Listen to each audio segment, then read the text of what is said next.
Muy buenas tardes. Desde este camino de terracería en la comunidad de San Jorge, municipio de Buenavista, Michoacán, la tristeza se respira en el aire. 19 hombres salieron hace una... Las montañas de Michoacán guardan secretos entre sus pinos y sus barrancas, secretos que el viento arrastra pero nunca termina de llevarse. Yo conozco uno de esos secretos porque lo sembré con mis propias manos. En una noche de octubre de 1983, cuando el frío de la sierra se mezclaba con el olor a pólvora y los gritos de 19 hombres que murieron por una promesa rota. Me llaman el tísico porque de joven tuve una tos que los doctores pensaron que era tuberculosis, aunque resultó ser algo menos grave que me dejó este silbido en el pecho cada vez que respiro. Tengo 71 años y sé que no me queda mucho tiempo, así que he decidido contar lo que pasó aquella noche en el Aserradero de los Reyes. La noche que me convirtió en un monstruo y que me ha perseguido durante 4 décadas de insomnio y remordimiento. Michoacán en los años 80 era un territorio donde la ley del gobierno terminaba, donde empezaban los caminos de terracería. Más allá de las ciudades, en los pueblos serranos donde se cultivaba aguacate y se talaba madera, las reglas las ponían los hombres con armas y dinero.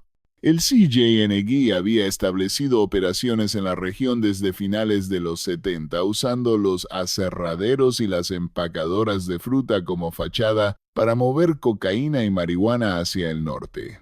Yo llegué a la organización en 1980, cuando tenía 28 años y una familia que alimentar. Había trabajado toda mi vida en el campo, cosechando aguacate en tierras que no eran mías, ganando un salario miserable que apenas alcanzaba para tortillas y frijoles. Cuando un primo lejano me ofreció trabajo cuidando cargamentos por 10 veces lo que ganaba en la cosecha, no lo pensé 2 veces. Mi trabajo inicial era simple: vigilar bodegas donde se almacenaba mercancía, reportar cualquier movimiento sospechoso y mantener la boca cerrada sobre lo que veía. No mataba, no torturaba, solo observaba y callaba. Pero en el mundo del narco, la inocencia es un lujo que nadie puede permitirse por mucho tiempo. Poco a poco me fueron involucrando en tareas más pesadas, primero como chofer en operaciones de entrega, luego como escolta de los jefes locales, finalmente como parte de los grupos que resolvían problemas. Mi primer muerto fue un ladrón que había robado un cargamento menor, un adicto desesperado que pensó que podía engañar a la organización y salirse con la suya.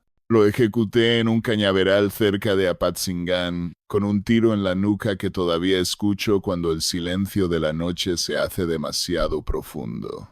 El jefe de la plaza de Michoacán en esos años era un hombre llamado Don Carmelo, un tipo de 60 años que había empezado como aguacatero y había ido escalando en el negocio hasta controlar toda la región de Uruapan a los Reyes.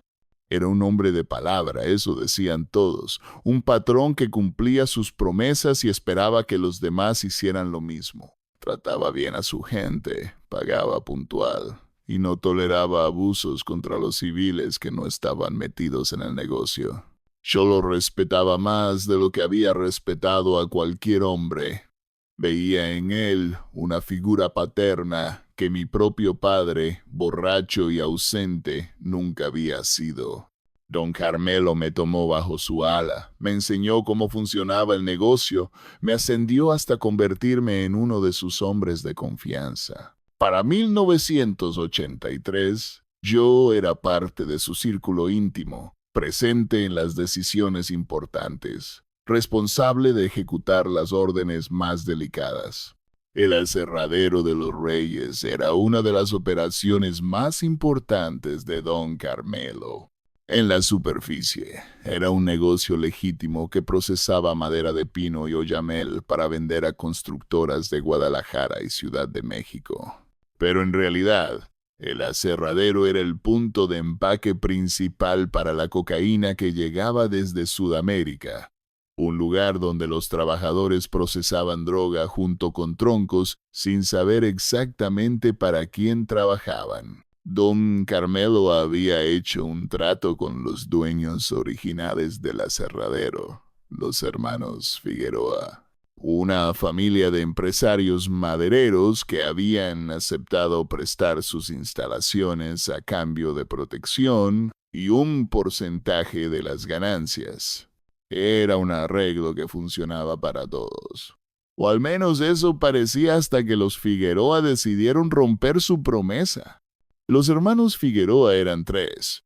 Don Asiano, el mayor, un hombre de 50 años que manejaba las finanzas.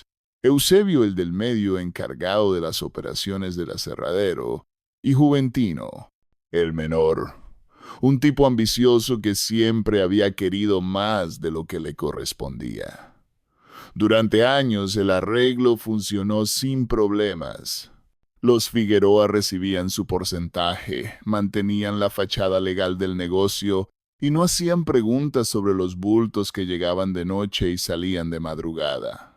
Pero en 1983, Juventino empezó a hablar con gente del cártel de Guadalajara, explorando la posibilidad de cambiar de bando, de traicionar a don Carmelo y quedarse con una porción más grande del negocio. No sabía que teníamos informantes en todas partes, que cada conversación que tenía era reportada directamente a nuestros oídos.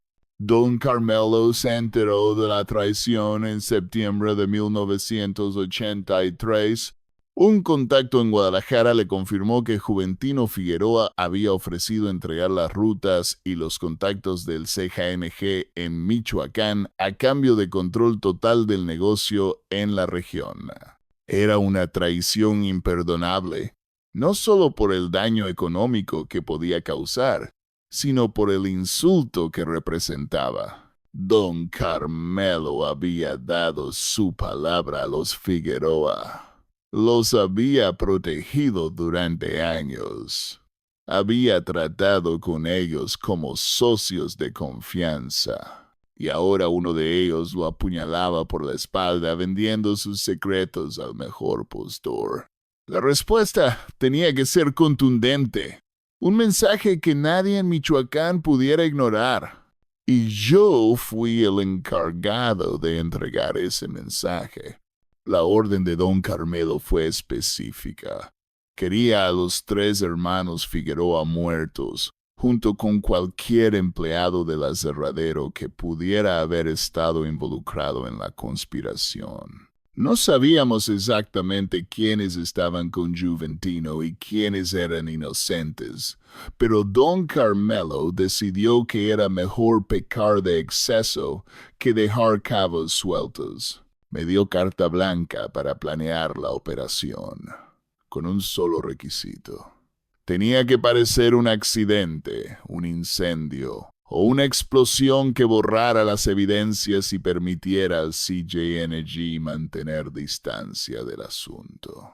Yo acepté la misión sin cuestionar, como había aceptado todas las misiones anteriores, sin imaginar que esta sería la que destruiría lo poco de humanidad que todavía me quedaba. Pasé 2 semanas planeando el ataque. Estudié las rutinas del aserradero, los horarios de los turnos, los momentos en que había más y menos gente presente. Descubrí que los viernes por la noche, después de que cerraba la operación de madera, un grupo de trabajadores se quedaba hasta tarde empacando la mercancía real.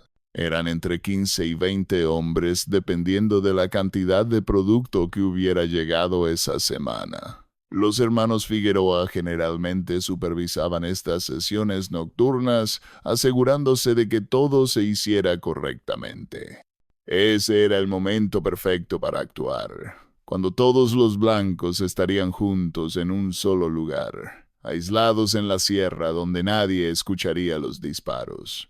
Elegí la noche del 14 de octubre de 1983 para ejecutar el plan. Reuní a 12 de nuestros mejores hombres, veteranos que habían probado su lealtad en operaciones anteriores, tipos que no hacían preguntas y no dejaban testigos. Les expliqué la misión: llegar al aserradero después del anochecer, neutralizar a los guardias, reunir a todos los presentes en el área de procesamiento y eliminarlos. Después incendiaríamos el lugar para destruir evidencias y haríamos parecer que había sido un accidente industrial, una chispa que encendió los combustibles almacenados para la maquinaria.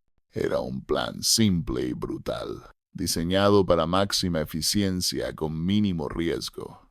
Lo que no anticipé fue el número exacto de víctimas, ni el peso que cargaría después.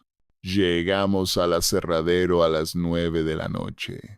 Cuando el sol ya se había ocultado detrás de las montañas, y la única luz venía de los focos amarillentos del patio de carga. Los guardias fueron los primeros en caer, 2 hombres que fumaban junto a la entrada principal, y que no tuvieron tiempo de alcanzar sus armas antes de que nuestros cuchillos les abrieran las gargantas. Entramos en silencio, moviéndonos como sombras entre las pilas de madera cortada, rodeando el edificio principal donde se escuchaban voces y música de radio. A través de las ventanas sucias pude ver a los trabajadores empacando bultos de cocaína, riéndose de chistes que no alcanzaba a escuchar, ajenos al destino que los esperaba. Los 3 hermanos Figueroa estaban ahí, supervisando la operación desde una oficina elevada que daba al área de trabajo. La operación comenzó cuando mis hombres bloquearon todas las salidas. Entramos por la puerta principal con las armas levantadas, gritando que nadie se moviera, que esto era un asalto y que el que cooperara viviría para contarlo. Era mentira, por supuesto, pero la mentira nos dio los segundos que necesitábamos para tomar el control. Los trabajadores se tiraron al piso, algunos llorando, otros rezando, todos convencidos de que éramos ladrones que solo queríamos la droga. Los hermanos Figueroa intentaron huir por una puerta trasera de su oficina, pero mis hombres ya estaban ahí esperándolos. Los trajeron a empujones, con las manos amarradas y los rostros desfigurados por el miedo. Juventino, el traidor, se había orinado encima. El olor llegaba hasta donde yo estaba parado, observando la escena como un director observa su obra de teatro. Conté a los presentes: 19 hombres en total, incluyendo a los 3 Figueroa. 19 vidas que estaban a punto de terminar por la ambición de uno solo. Miré a Juventino y le pregunté si valía la pena, si el dinero que le habían prometido los de Guadalajara compensaba lo que estaba a punto de pasarle. No respondió. Solo temblaba y lloraba, el hombre ambicioso reducido a un charco de miedo y orina.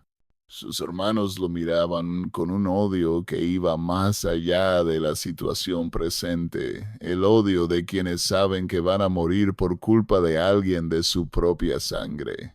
Donaciano el mayor escupió a Juventino en la cara y le dijo que ojalá se pudriera en el infierno. Fueron sus últimas palabras. Lo que siguió fue una ejecución metódica que duró menos de 10 minutos. Mis hombres alinearon a los trabajadores contra la pared del fondo, la misma pared donde colgaban herramientas y calendarios con mujeres en bikini. Les disparamos en grupos de 5 ráfagas de cuerno de chivo que convertían los cuerpos en marionetas sacudiéndose antes de caer. Algunos gritaron, otros rezaron el Padre Nuestro a toda velocidad como si las palabras pudieran salvarlos. Otros simplemente cerraron los ojos y esperaron el final.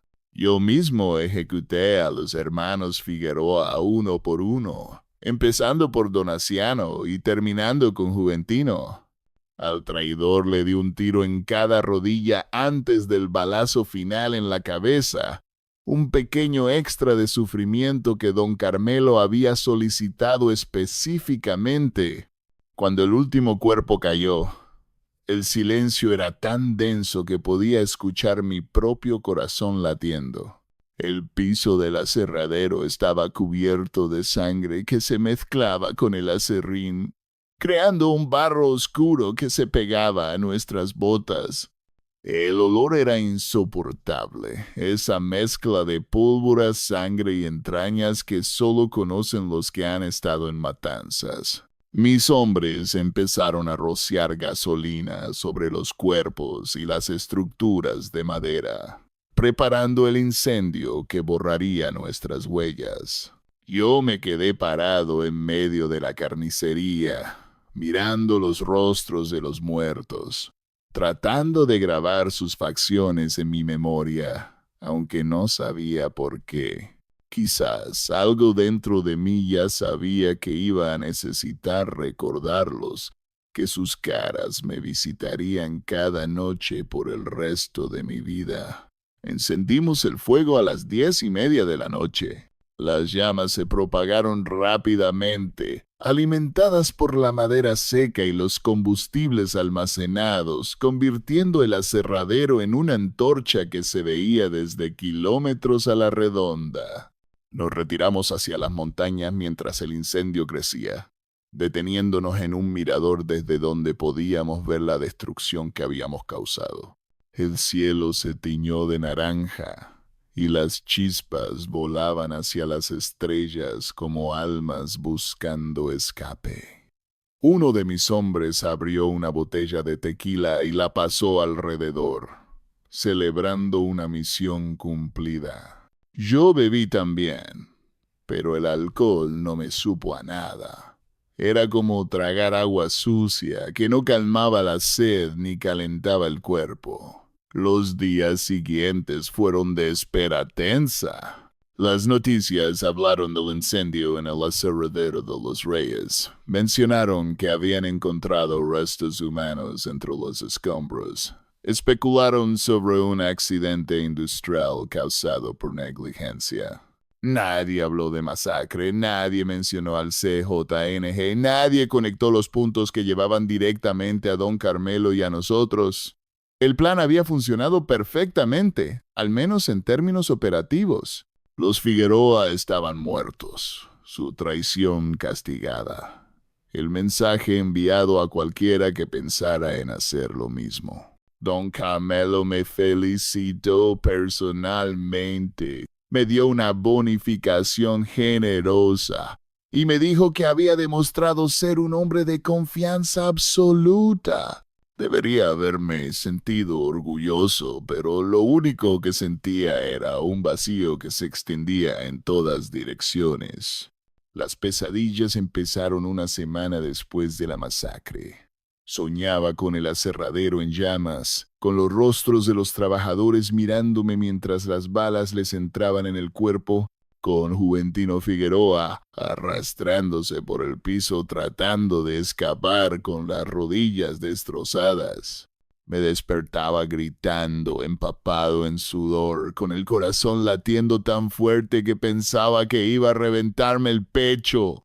Mi esposa empezó a dormir en otra habitación porque mis gritos la asustaban. Mis hijos me miraban con ojos que no reconocía, como si supieran que su padre había cruzado una línea de la que no había regreso. Y tenían razón. El hombre que había entrado al aserradero esa noche no era el mismo que había salido. Algo había muerto junto con los 19 trabajadores, algo que nunca recuperaría. Los meses siguientes fueron de descenso gradual hacia un infierno personal que nadie más podía ver. Seguí trabajando para don Carmelo, cumpliendo órdenes, manteniendo la fachada de hombre duro que el negocio exigía. Pero por dentro me estaba desmoronando, bebiendo cada vez más para poder dormir, tomando pastillas que conseguía en farmacias de pueblo para calmar la ansiedad que me carcomía. Empecé a ver a los muertos en todas partes, en las caras de los vendedores del mercado, en los trabajadores de los aguacatales, en cualquier grupo de hombres que me recordara a los que habíamos ejecutado. Un día, en una cantina de Uruapan, vi a un tipo que se parecía a uno de los trabajadores del aserradero, y casi le disparó ahí mismo antes de darme cuenta de que era solo un parecido, que el hombre real llevaba meses muerto y enterrado bajo escombros calcinados. Don Carmelo notó mi deterioro, pero no dijo nada durante mucho tiempo. Supongo que esperaba que se me pasara, que el tiempo curara las heridas como supuestamente cura todo. Pero el tiempo no cura nada, solo entierra las cosas más profundamente donde siguen pudriéndose sin que nadie las vea. En marzo de 1984, don Carmelo me llamó a su rancho para una conversación privada. Me preguntó qué me pasaba, por qué estaba fallando en misiones simples, por qué mis hombres reportaban que me quedaba paralizado en momentos críticos. Le conté la verdad, o al menos parte de ella. Le dije que el aserradero me había afectado más de lo esperado, que no podía sacarme las caras de los muertos de la cabeza, que necesitaba tiempo para recuperarme. Don Carmelo me escuchó en silencio fumando su cigarro y cuando terminé me dijo algo que nunca olvidaré.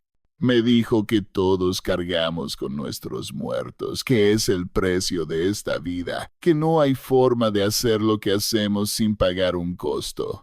Me dijo que él mismo había ordenado docenas de ejecuciones y que cada una le pesaba, pero que había aprendido a compartimentar, a guardar los muertos en un cajón de la mente que solo abría cuando estaba solo y borracho. Me dijo que yo tenía dos opciones: aprender a vivir con el peso o dejarlo aplastarte. Y me ofreció la segunda opción como una salida honrosa, la posibilidad de retirarme del negocio activo y trabajar en algo menos sangriento, administrando propiedades o supervisando operaciones legítimas. Era más de lo que la mayoría recibía, me dijo. Era un regalo que me daba por los años de servicio leal. Acepté sin pensarlo, agarrándome a esa salida como un ahogado a una tabla de madera. Los años siguientes fueron de transición lenta hacia algo parecido a una vida normal. Dejé de matar, dejé de torturar, dejé de participar directamente en la violencia que había definido mi existencia durante casi una década. Don Carmelo me asignó a supervisar una empacadora de aguacate en Tancítaro, un negocio completamente legítimo, donde mi trabajo era asegurar que las cosechas salieran a tiempo y los trabajadores cumplieran con sus cuotas.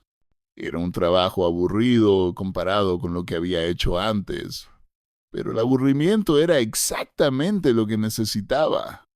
Por primera vez en años podía dormir más de 3 horas seguidas. Podía mirar a mis hijos sin sentir que estaba contaminándolos con mi presencia.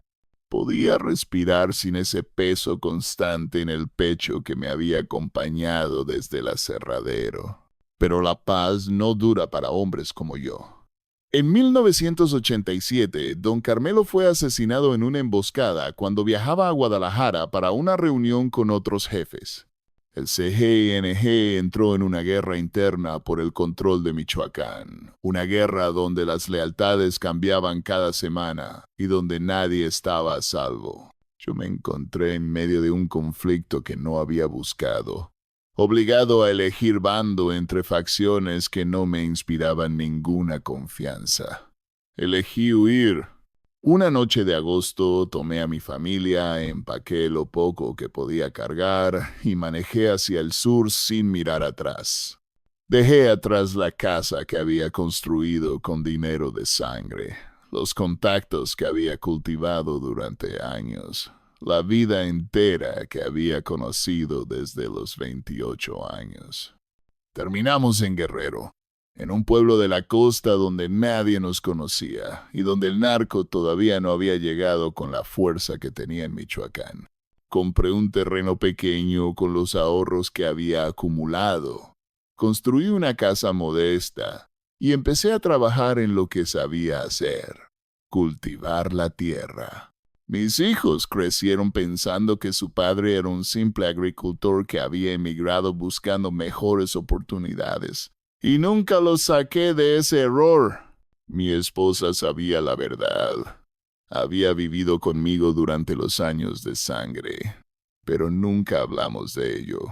Era un pacto silencioso que mantuvimos hasta el día de su muerte en 2015, 30 años de matrimonio, donde el pasado era un cuarto cerrado al que ninguno de los dos se atrevía a entrar. Los fantasmas del aserradero nunca dejaron de visitarme. Incluso en Guerrero, lejos de las montañas de Michoacán, lejos del olor a pino y aserrín que me transportaba instantáneamente a esa noche de octubre, los muertos seguían apareciendo en mis sueños. A veces eran sueños tranquilos, donde los trabajadores simplemente me miraban sin decir nada, con esos ojos vacíos que tienen los muertos cuando se aparecen. Otras veces eran pesadillas violentas donde yo era el ejecutado, donde sentía las balas entrándome en el cuerpo mientras los 19 hombres me rodeaban con sus armas humeantes. Me despertaba de esos sueños con el corazón acelerado y la certeza de que el infierno que me esperaba después de la muerte no podía ser peor que el infierno que ya vivía cada noche. Los años fueron pasando con esa mezcla de rutina y tormento que se convirtió en mi nueva normalidad. Vi crecer a mis hijos, vi nacer a mis nietos. Vi a mi esposa envejecer a mi lado con una paciencia que no merecía. Desde fuera, éramos una familia como cualquier otra. Abuelos que iban a misa los domingos y que celebraban cumpleaños con tamales y pastel. Pero por dentro, yo seguía siendo el hombre que había ejecutado a 19 trabajadores por una promesa rota. El monstruo que había incendiado sus cuerpos para borrar las evidencias. El cobarde que había huido en lugar de enfrentar las consecuencias de sus actos. Ese hombre nunca se fue. Solo aprendió a esconderse mejor, a usar la máscara de abuelo bondadoso mientras por dentro seguía pudriéndose de culpa. En 2010, casi 30 años después de la masacre, leí una noticia que me heló la sangre.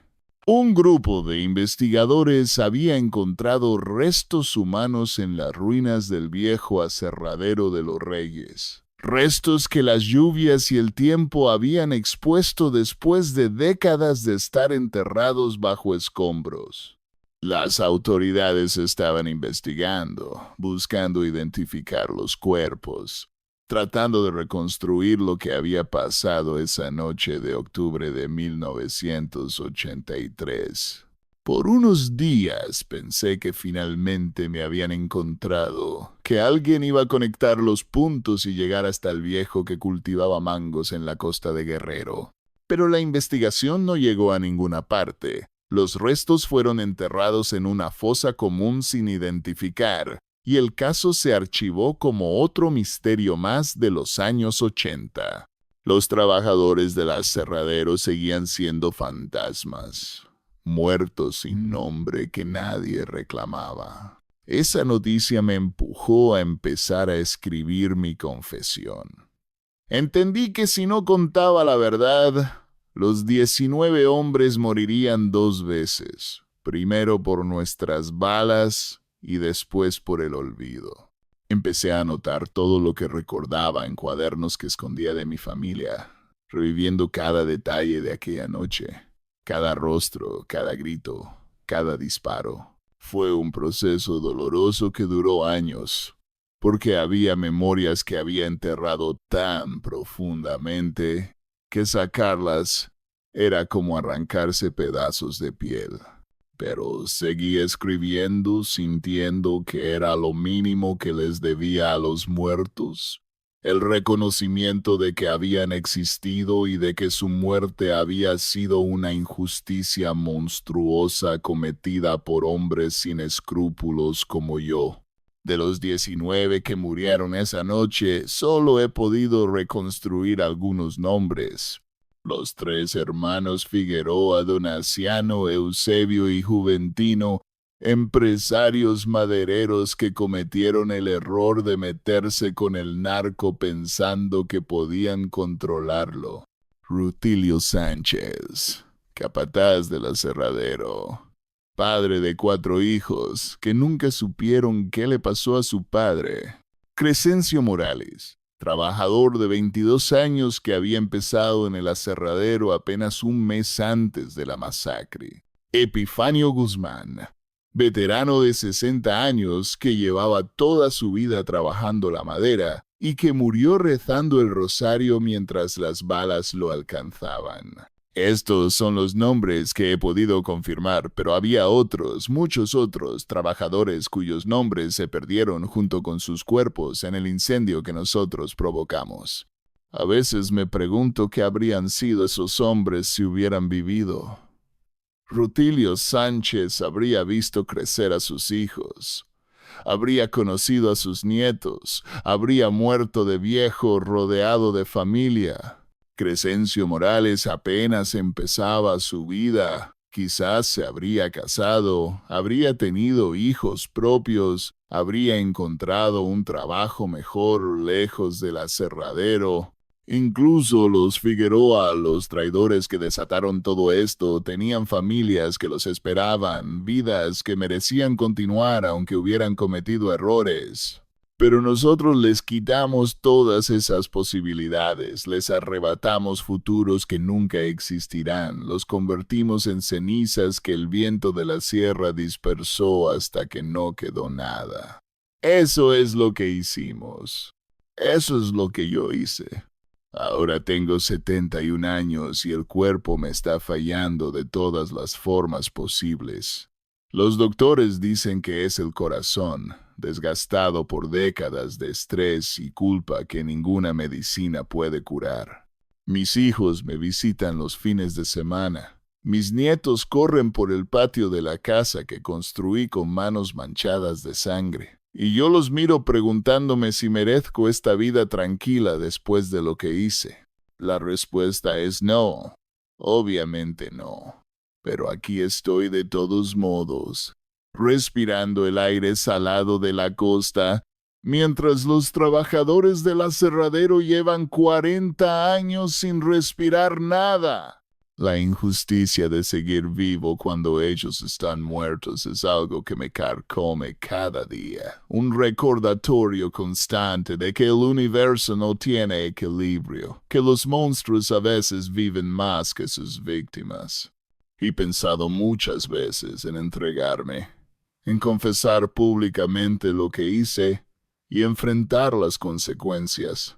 Pero siempre encuentro excusas para no hacerlo, que el caso ya prescribió, que mi familia sufriría por mis pecados, que mi confesión no va a traer de vuelta a los muertos.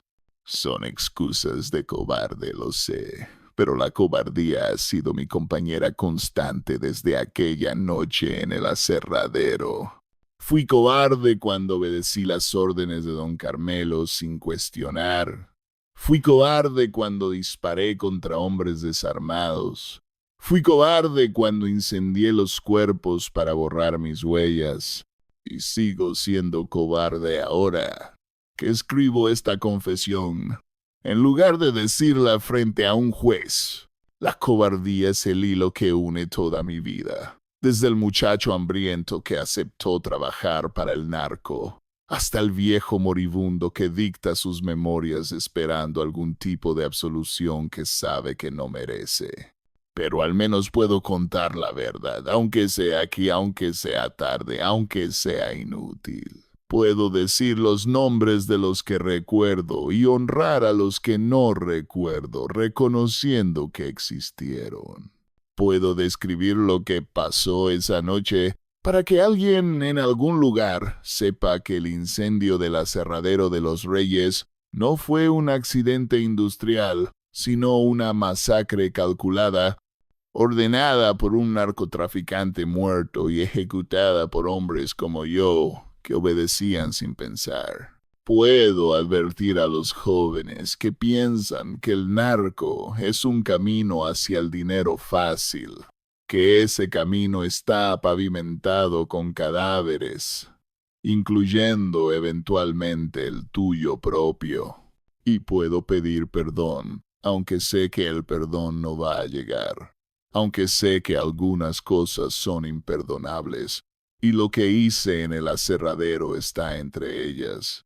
La última noche en Michoacán fue el 14 de octubre de 1983, cuando 19 hombres murieron por una promesa rota. Juventino Figueroa prometió lealtad a don Carmelo y luego lo traicionó. Don Carmelo prometió protección a los Figueroa y luego los ejecutó. Yo prometí a mi familia que volvería a casa sano y salvo, y volví convertido en un monstruo que nunca pudo mirarlos a los ojos sin sentir vergüenza.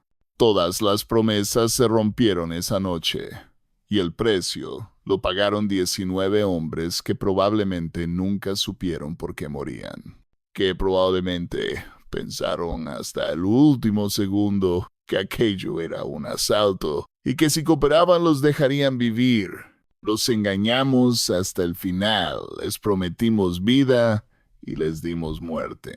Esa es la última mentira que les debemos, la más cruel de todas. Que las montañas de Michoacán guarden su secreto, pero que este testimonio revele lo que pasó esa noche. Que los 19 trabajadores del aserradero de los Reyes sean recordados, aunque yo no recuerde todos sus nombres. Que sus familias, si alguna vez leen esto, sepan que al menos uno de sus verdugos pasó 40 años pagando con insomnio y culpa lo que les hizo. No es suficiente, nunca será suficiente, pero es todo lo que tengo para ofrecer. Esta es mi confesión, este es mi castigo. Que hagan con ella lo que quieran, yo ya hice lo único que podía hacer. Contar la verdad antes de morir. El resto está en manos de quien quiera escucharla. Hay cosas que nunca conté sobre cómo llegué a convertirme en el hombre que ejecutó a 19 trabajadores en un aserradero de la Sierra de Michoacán. La gente piensa que los sicarios nacemos malos, que traemos la violencia en la sangre como una enfermedad hereditaria. Pero la verdad es más complicada y más triste. Yo nací en un pueblo llamado Tinguindín, en la meseta purépecha, donde mi familia había cultivado maíz durante generaciones. Mi padre era un hombre bueno que trabajaba de sol a sol para darnos de comer. Mi madre era una mujer devota que nos llevaba a misa cada domingo y nos enseñaba a rezar el rosario antes de dormir. Éramos pobres pero honrados, eso decía mi padre cada vez que alguien le ofrecía dinero fácil. Éramos pobres pero teníamos dignidad. Esa dignidad murió con él cuando yo tenía 16 años, aplastada bajo las ruedas de un camión que transportaba aguacates hacia Uruapan. La muerte de mi padre destruyó todo lo que conocíamos. Sin su salario, por miserable que fuera, no podíamos pagar la renta de la tierra que cultivábamos. No podíamos comprar las semillas para la siguiente cosecha. No podíamos ni siquiera alimentarnos más allá de tortillas y sal. Mi madre intentó trabajar lavando ropa ajena, pero ganaba centavos que no alcanzaban para nada. Mis hermanos menores, 3 niños que todavía no llegaban a la adolescencia, empezaron a mostrar los signos del hambre. Las costillas marcadas, los ojos hundidos, esa apatía que llega cuando el cuerpo no tiene energía ni para jugar. Yo era el mayor, el hombre de la casa según las tradiciones de mi pueblo, y me tocaba encontrar una solución aunque no supiera cuál podía ser. Probé con todo lo que un muchacho sin estudios podía probar en Michoacán de los años 70. Trabajé en los aguacatales por un salario de hambre, cargando cajas bajo un sol que me quemaba la piel hasta dejarla negra. Trabajé en la construcción en Uruapan, mezclando cemento hasta que las manos se me llenaron de llagas. Trabajé en lo que encontraba, aceptando cualquier cosa que pagara aunque fuera unas monedas. Pero nunca era suficiente. El hambre seguía ahí, mirándome desde los ojos de mis hermanos, recordándome cada noche que estaba fallando como proveedor, que la dignidad de la que hablaba mi padre no servía para llenar estómagos vacíos. Fue en ese estado de desesperación cuando conocí a Lucio, el hombre que me introduciría al mundo del narco. Lucio era primo de mi madre, un tipo que había desaparecido del pueblo años antes y que había regresado convertido en otro hombre. Llegó en una troca nueva, con ropa de marca y una cadena de oro que brillaba bajo el sol de la meseta. La gente murmuraba que se había metido en malos pasos, que trabajaba para los mafiosos que controlaban el tráfico de drogas en la sierra, pero nadie decía nada en voz alta, porque Lucio también repartía dinero entre los necesitados del pueblo, pagaba medicinas para los enfermos, arreglaba techos para las viudas. Era un santo y un demonio al mismo tiempo, como todos los narcos que aparentan generosidad mientras construyen sus imperios sobre sangre y sufrimiento. Lucio me vio trabajando en los aguacatales un día de verano y me invitó a tomar una cerveza en la cantina del pueblo. Me preguntó por mi familia, por mi madre, por mis hermanos hambrientos que él había visto corriendo por las calles con los pies descalzos. Me escuchó con paciencia mientras yo le contaba mis problemas, la falta de dinero, la desesperación de no poder proveer, la vergüenza de ver a mi madre envejecer prematuramente por el estrés y la preocupación. Cuando terminé de hablar, Lucio se quedó callado un momento, fumando su cigarro, y luego me hizo la oferta que cambiaría mi vida para siempre. Me dijo que conocía gente que pagaba bien por trabajos sencillos, vigilar cargamentos, manejar camionetas, cosas que no requerían estudios ni experiencia. Me dijo que en una semana podía ganar lo que ganaba en un mes en los aguacatales. Me dijo que pensara en mi familia. No lo pensé mucho. Esa misma noche acepté la oferta de Lucio, y una semana después estaba en Uruapan conociendo a los hombres que serían mis jefes durante los próximos años. El primer trabajo fue exactamente como Lucio lo había descrito. Vigilar una bodega donde se almacenaban costales que yo no debía abrir ni preguntar qué contenían. Me pagaron más dinero del que había visto junto en mi vida. Y cuando llegué a casa y se lo di a mi madre, vi algo en sus ojos que no había visto desde la muerte de mi padre: esperanza. Esa noche mis hermanos cenaron carne por primera vez en meses, y yo me sentí como un héroe, aunque supiera que el dinero venía de algo sucio. La necesidad tiene una forma de justificar cualquier cosa, de convencerte de que el fin justifica los medios, de cegarte ante las consecuencias futuras con la urgencia del presente. Los primeros meses fueron de aprendizaje silencioso. Observaba cómo funcionaba la organización, quiénes mandaban, cómo se movía la mercancía, qué pasaba con los que cometían errores. Lucio me había recomendado con don Carmelo, el jefe de la plaza, y esa recomendación me protegía de los abusos que sufrían los recién llegados sin conexiones. pero también me exponía a cosas que prefería no ver: torturas de traidores, ejecuciones de enemigos, la violencia cotidiana que era parte normal del negocio. La primera vez que vi torturar a un hombre, un halcón que había vendido información a los federales, vomité todo lo que tenía en el estómago y me temblaron las piernas durante horas. Lucio se rió de mí y me dijo que todos pasamos por eso, que el cuerpo se acostumbra a todo si le das tiempo suficiente. Tenía razón. El cuerpo se acostumbra a todo y la mente también. Después de un año trabajando para don Carmelo, ya podía ver tortura sin pestañear. Podía escuchar gritos sin que me afectaran. Podía mirar cadáveres como si fueran sacos de maíz tirados en el piso. Algo se había endurecido dentro de mí. Una coraza que me protegía de sentir, pero que también me alejaba de todo lo que me hacía humano. Mi madre notó el cambio. Me miraba con ojos preocupados cuando llegaba a casa. Me preguntaba qué tipo de trabajo era ese que me dejaba tan callado y distante. Yo le mentía, le decía que trabajaba en seguridad privada, que cuidaba ranchos de gente rica, que no había nada de qué preocuparse. Ella fingía creerme porque la alternativa era enfrentar una verdad que ninguno de los dos quería admitir.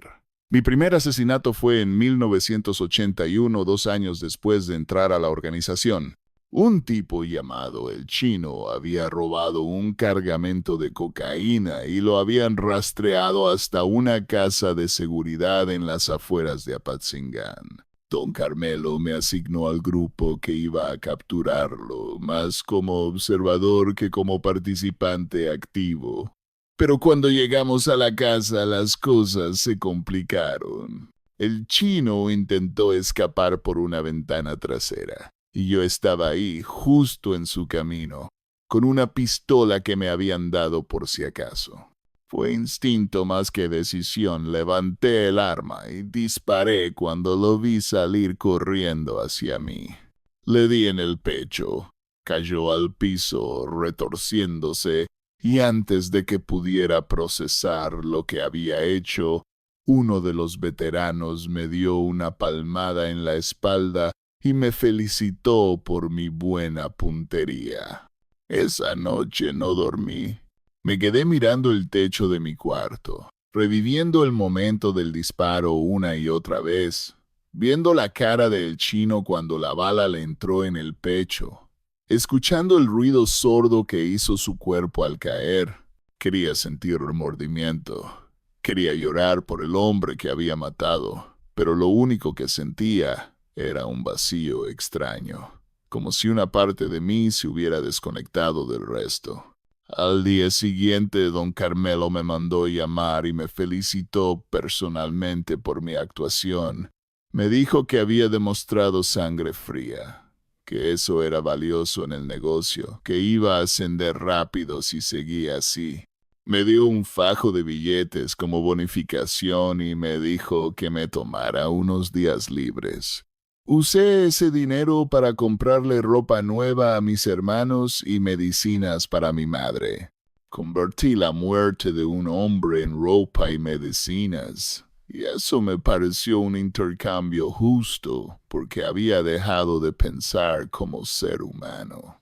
Los años siguientes fueron de ascenso constante en la organización. Demostré ser confiable, discreto, capaz de hacer lo que fuera necesario sin cuestionar ni dudar. Don Carmelo me fue dando cada vez más responsabilidades, primero como escolta personal, luego como coordinador de operaciones menores, finalmente como uno de sus hombres de confianza para las misiones más delicadas. Para 1983, cuando llegó la orden de atacar el aserradero de los Reyes, yo ya era un asesino experimentado con una docena de muertes en mi historial. Había torturado, había ejecutado, Había desaparecido cuerpos en fosas que nadie encontraría jamás. El muchacho que había vomitado al ver su primera tortura ya no existía. En su lugar había un monstruo eficiente que cumplía órdenes sin pensar en las consecuencias. Pero algo quedaba del muchacho original, algo enterrado muy profundamente, que a veces se asomaba en los momentos más inesperados. La noche antes del ataque al aserradero, soñé con mi padre. Estaba en el aguacatal donde trabajaba de joven cargando cajas bajo el sol, y mi padre aparecía caminando entre los árboles con su ropa de trabajo y su sombrero de palma. Me miraba sin decir nada, con esos ojos tristes que recordaba de cuando era niño, y yo sabía que estaba decepcionado, aunque no dijera una palabra. Me desperté con lágrimas en los ojos y una sensación de pérdida que no había sentido en años.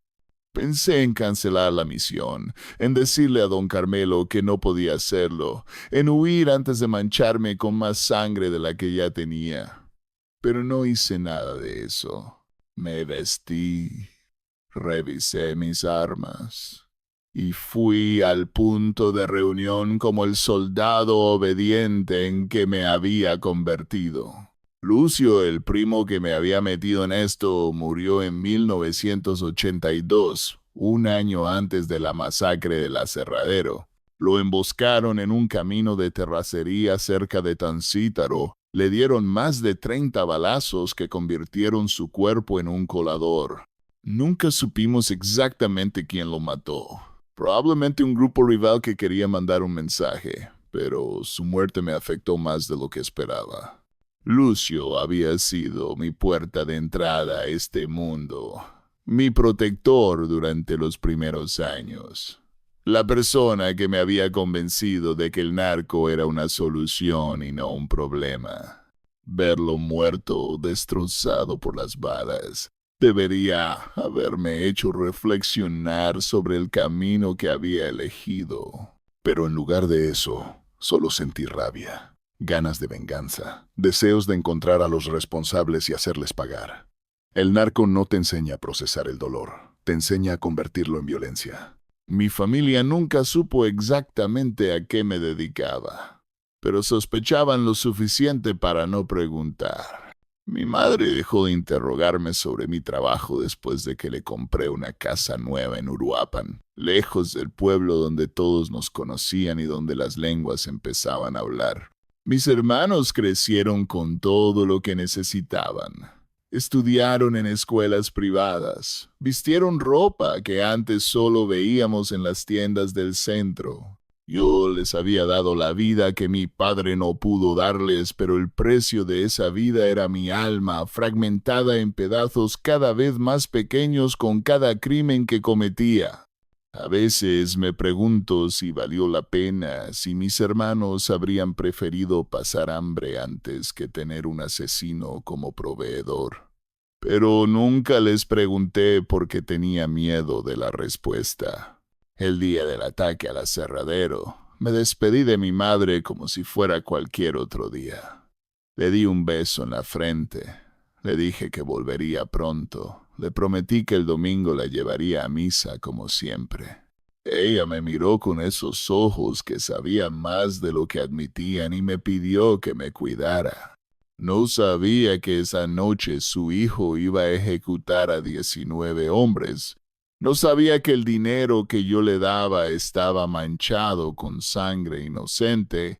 No sabía que el bebé que había cargado en sus brazos 30 años antes se había convertido en un monstruo. O quizás sí sabía, quizás las madres siempre saben aunque no quieran admitirlo y simplemente había aprendido a vivir con la verdad igual que yo había aprendido a vivir con la culpa. Acto adicional 2. Los años del silencio. Después de huir de Michoacán en 1987, pasé los primeros meses en un estado de paranoia constante que no me dejaba dormir ni comer. Cada ruido me sobresaltaba. Cada carro que pasaba por la calle me hacía pensar que venían por mí. Cada desconocido que me miraba 2 veces se convertía en un posible sicario enviado por alguna de las facciones que se disputaban el control del CJNG. Mi esposa Elena me veía deteriorarme día a día sin saber cómo ayudarme, sin entender completamente por qué habíamos tenido que huir de la noche a la mañana dejando atrás todo lo que conocíamos. Yo le había contado verdades a medias durante nuestro matrimonio.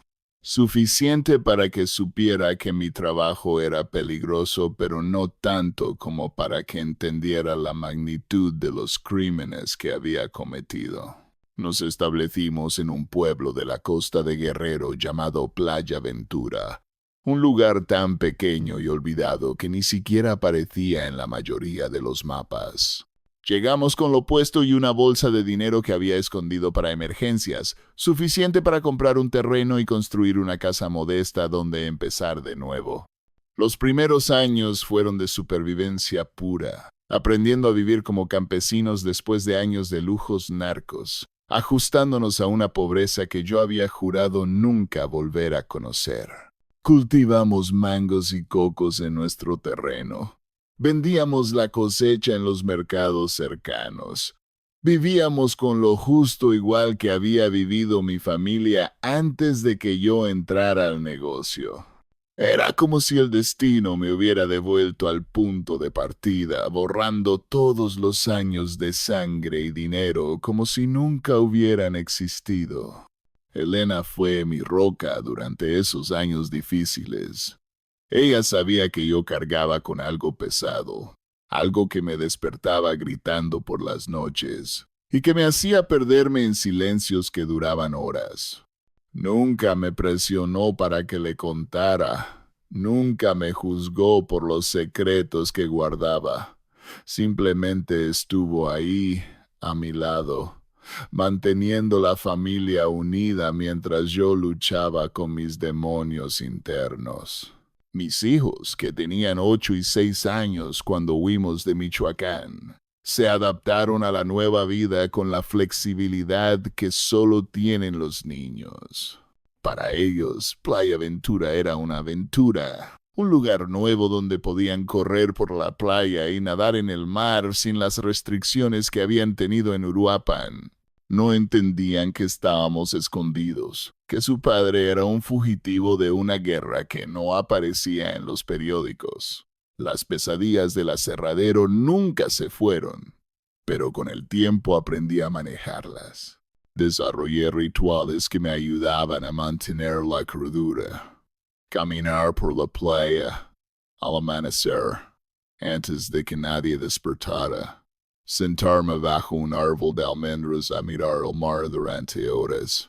Trabajar la tierra hasta que el cuerpo estuviera tan agotado que la mente no tuviera energía para torturarme. Dejé de beber porque el alcohol empeoraba las pesadillas. Dejé de fumar porque el olor me recordaba a Don Carmelo y sus cigarros eternos. Dejé de hacer cualquier cosa que me conectara con el hombre que había sido.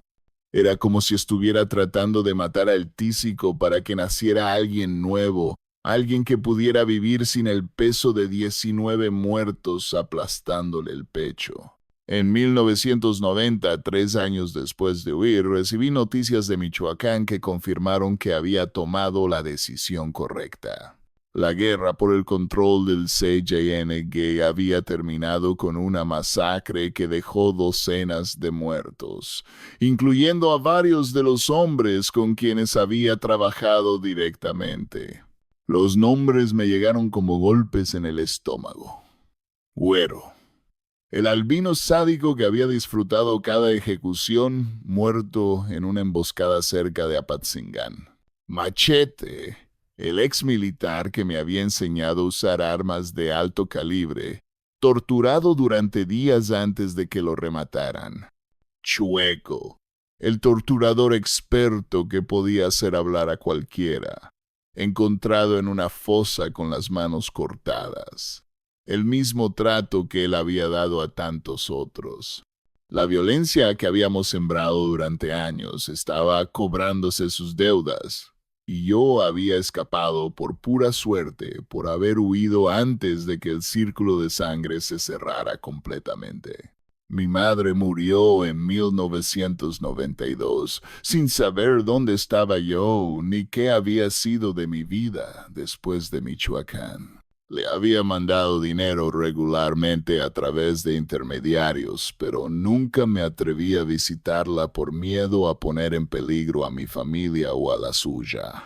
Cuando supe de su muerte, fue como si me hubieran arrancado un pedazo del alma que no sabía que todavía tenía.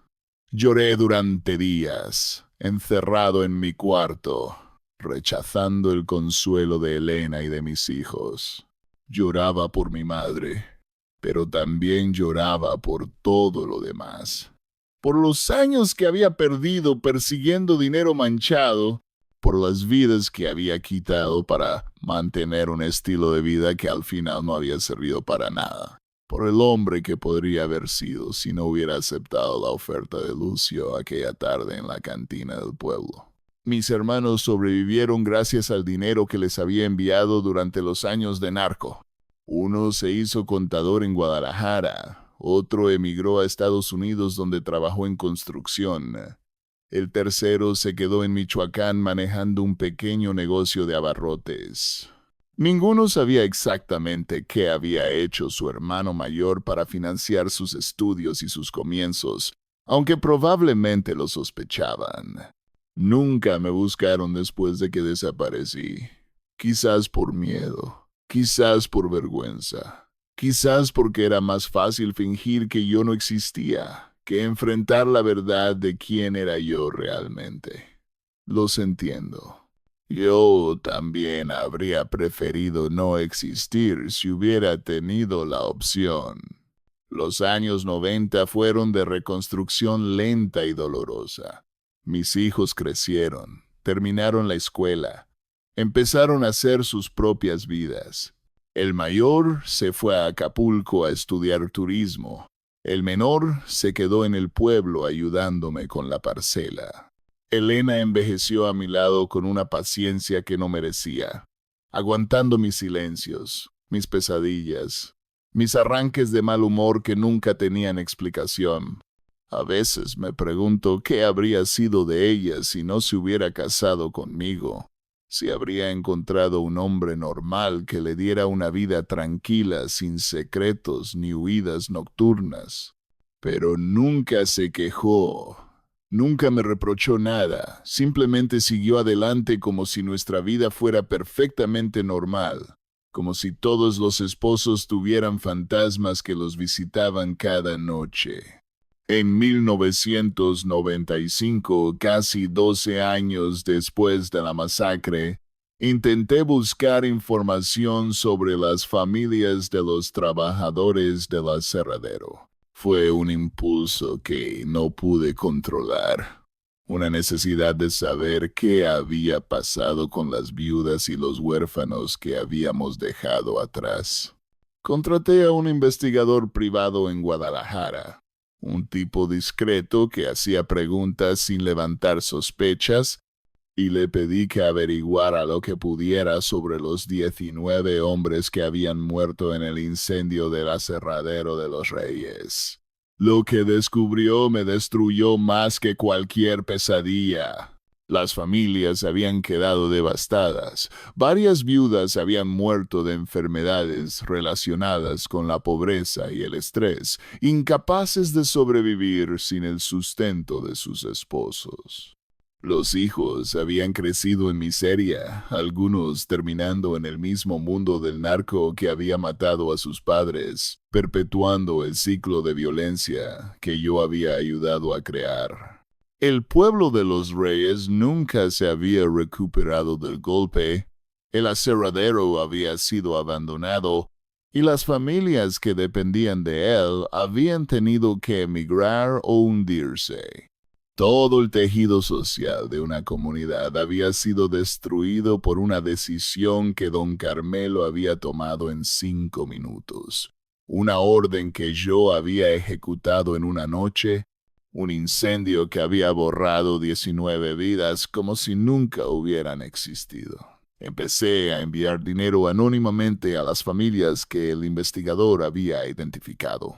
No era mucho, apenas lo que podía ahorrar de las ventas de mango y coco, pero necesitaba hacer algo, cualquier cosa que aliviara un poco el peso que cargaba. Una viuda en Zamora recibía dinero cada mes sin saber de dónde venía. Un huérfano en Los Ángeles que había emigrado ilegalmente recibía giros que le ayudaban a pagar la renta.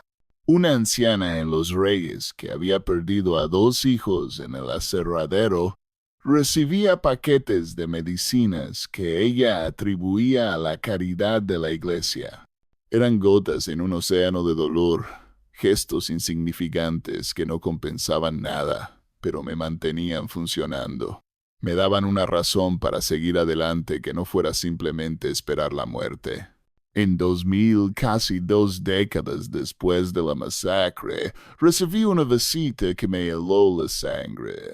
Un hombre joven llegó al pueblo preguntando por mí, usando el nombre falso que había adoptado desde la huida. Tenía rasgos que me resultaban vagamente familiares, una forma de moverse que me recordaba a alguien que no podía identificar. Cuando finalmente nos encontramos cara a cara en la tienda del pueblo, me di cuenta de quién era. El hijo de Rutilio Sánchez, el capataz del aserradero que había muerto rezando el rosario mientras las balas le entraban. El muchacho tenía ahora 30 y tantos años, la misma edad que yo tenía cuando maté a su padre, y había pasado años buscándome para entender qué había pasado aquella noche de octubre. No sé cómo me encontró. Quizás siguió el rastro del dinero que enviaba a su familia, quizás contrató a su propio investigador, quizás fue pura casualidad del destino que quisiera ponernos frente a frente. Lo que sé es que cuando me vio, cuando entendió que estaba mirando al hombre que había ejecutado a su padre, no sacó un arma ni me atacó con los puños. Simplemente se quedó mirándome con unos ojos que contenían todo el dolor de 17 años de huerfandad, todo el odio de 17 años de preguntas sin respuesta, toda la confusión de 17 años de intentar entender por qué su padre había tenido que morir. Hablamos durante horas. Le conté todo, desde mi entrada al narco por hambre hasta la orden de Don Carmelo y la ejecución en el aserradero. Le conté que su padre había muerto rezando, que no había sufrido mucho, que las balas habían sido rápidas, aunque eso no significara nada frente a la magnitud de lo que habíamos hecho. Le conté sobre mis años de huida, mis pesadillas, el dinero que enviaba a su familia tratando de compensar lo incompensable. Él escuchó en silencio, llorando a veces, apretando los puños otras, pero sin interrumpir ni hacer preguntas. Cuando terminé de hablar, me miró durante un largo momento y me preguntó si sentía remordimiento. Le dije que sí, que el remordimiento era lo único que sentía desde aquella noche, que vivía en un infierno personal del que no había escapatoria. Él asintió lentamente, como si esa respuesta fuera suficiente, y se fue sin decir nada más. Nunca lo volví a ver. No sé si me perdonó, si mi confesión le dio el cierre que buscaba, si pudo seguir adelante con su vida después de conocer la verdad sobre la muerte de su padre. Pero esa conversación cambió algo en mí. Por primera vez había enfrentado directamente a una de mis víctimas. Había mirado a los ojos al dolor que había causado. Había aceptado la responsabilidad de mis actos sin excusas ni justificaciones. Era un pequeño paso hacia algo que no me atrevía a llamar redención, porque sabía que la redención no existía para hombres como yo, pero era un paso de todos modos el primero en un largo camino que todavía no había terminado de recorrer. Elena murió en 2015, después de casi 40 años de matrimonio. Se fue tranquila, dormida, sin dolor ni drama, como si simplemente hubiera decidido que ya era hora de descansar. La enterré en el cementerio de Playa Ventura, junto al mar que ella había aprendido a amar durante nuestros años de exilio. En su tumba puso una cruz simple con su nombre y las fechas, sin frases elaboradas ni promesas de reencuentro. Elena no necesitaba palabras bonitas. Había vivido toda su vida sin ellas, aguantando a un hombre que nunca le había dado lo que merecía. Si hay un cielo, ella está ahí, lejos de mí y de mis demonios, descansando finalmente de la carga que había sido ser mi esposa. Mis hijos vienen a visitarme cada pocos meses.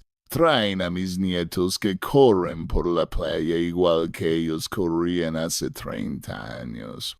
Me miran con cariño, pero también con distancia, como si supieran que hay partes de su padre que nunca conocerán, secretos que me llevaré a la tumba.